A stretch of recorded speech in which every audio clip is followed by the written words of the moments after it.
This module focuses on key terminology for process and functional safety. So it's really about functional safety in the context of the process industry. Starting with understanding hazard, harm and risk, we have to think about hazards as being potential sources of harm, such as stored flammable material or material which is explosive or toxic.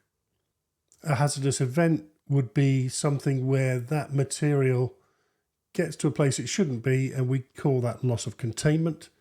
Loss of containment events where the material escapes and, for instance, finds an ignition source. Or if it's a toxic material, the material escapes and harms people. The term that we use called risk has a very specific meaning in functional safety and process safety.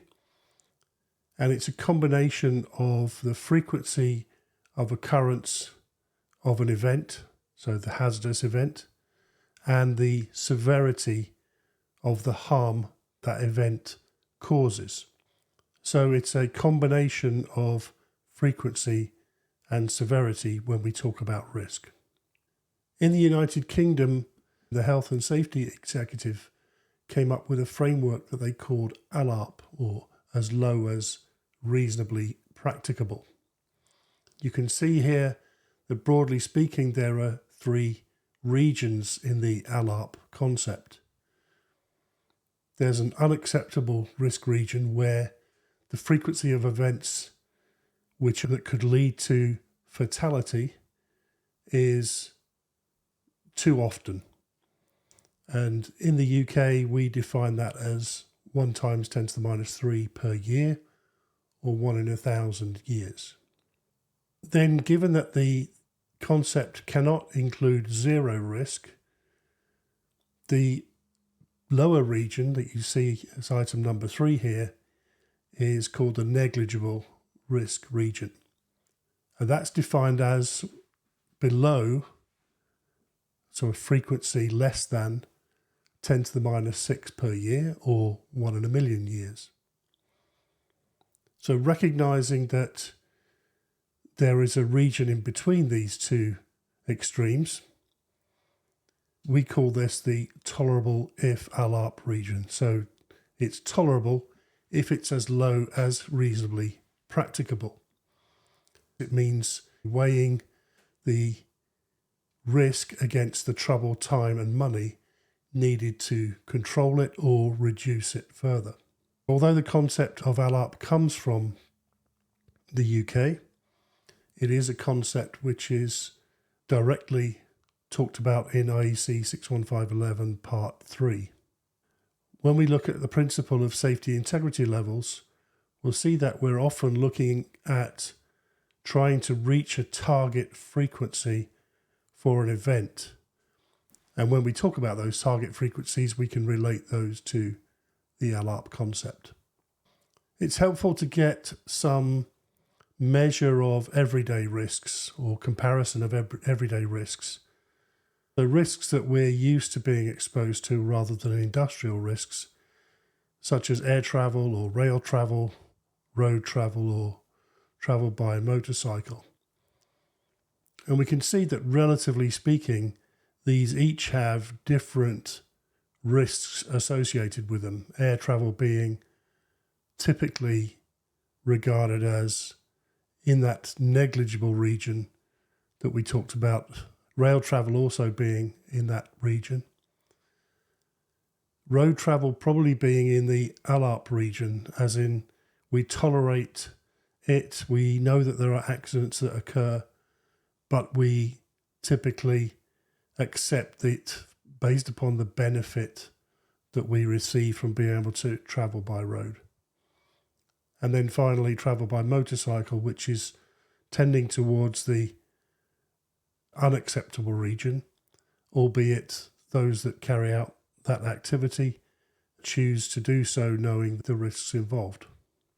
So when we look at risk and try and estimate the frequency of it, there are different approaches we can take to reduce risk from one level to another. The first principle should always be inherent risk reduction. So in that case, the first priority would be reducing the hazardous inventory or altering the facility siting or the occupancy of an area where it's potentially the most dangerous. So when we're looking at trying to reduce risk, we focus on those aspects first. The second is to add protection layers. So in the process sector, we're used to applying protection layers such as mechanical relief valves or safety valves, pressure relief valves. They can provide significant risk reduction before we even consider implementing more complex measures such as safety functions. And then actually, although it's a protection layer itself, implementing sill-related functions could be another measure we take. There are many types of independent protection layer. They can be passive or active. There's a few considered here, such as an operator with an alarm, a basic process control system trip, or a safety instrumented system with safety instrumented functions inside. It's important to remember that with any IPL, they can only be accredited if they're appropriately designed, that they're independent of the initiating event, that they're specifically designed with time to react, and in the case of an operator, clear instructions on what to do. When the BPCS is credited as a protection layer, it's important to remember that it needs to have a specific trip function which is independent of the initiating event and independent of any other protection layers such as safety instrumented functions. When it comes to a safety instrumented system, that's a collection of sill-rated devices or sill-capable devices specifically designed to prevent or mitigate the hazardous event. And those are the functions that we're going to apply a safety integrity level to in terms of a target and an achieved value. So when we get specifically to a safety instrumented function, we can have SIFs which are for level protection, for pressure protection, and for temperature protection. Each SIF has to be designed to mitigate or prevent a specific hazardous event to achieve a safe state.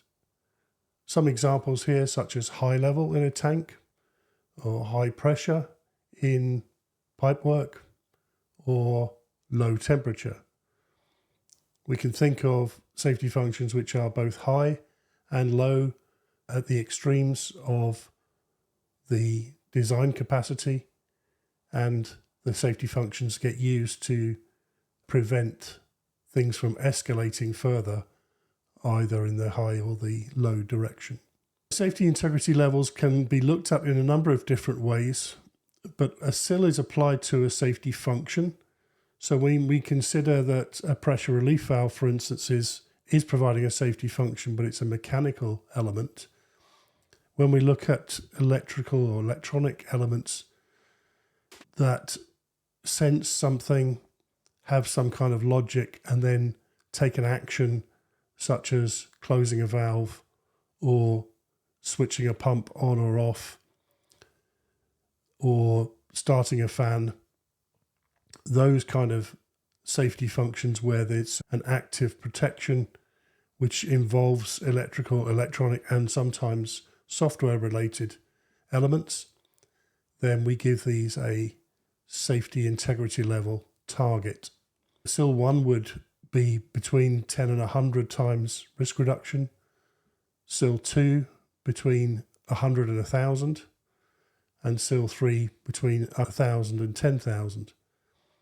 SIL 3 tends to be quite rare, mainly because of the design approach that we take, which should already take inherent risk reduction and other protection layers into account before applying a SIL rated function.